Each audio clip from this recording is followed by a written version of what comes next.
Heard a lot of good stuff today, but what in the progress area, I heard these processes are massive and that greater use of the cloud is going to be helping.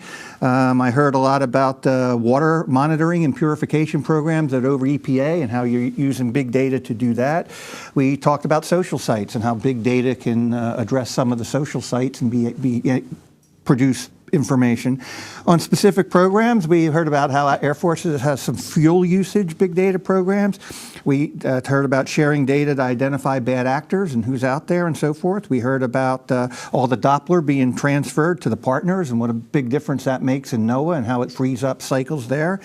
We heard about Air Force fleet management and how big data is being used to manage there.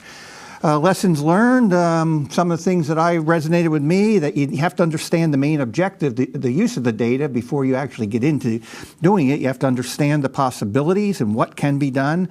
Lean startups to get you rolling so you can prove concepts to get some buy-in and deal with that. And you need to look at simulations to manage impacts, to know what you're getting into before you go actually deploy. When we talk challenges, we talked about people, process, finance, obviously budget, and people, we talked about depth. And I think every agency suffers from that.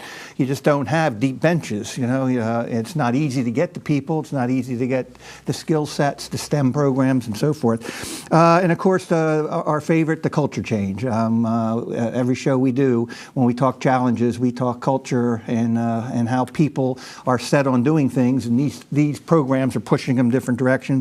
And we talked a little bit about understanding, creating an understanding of what you're trying to do across the organization. On the vision stuff, I heard about autonomous decision platforms. I heard about machine learning, high performance computing, and data analytics. But basically, it all comes down to me is creating a better world for ourselves and generations to come.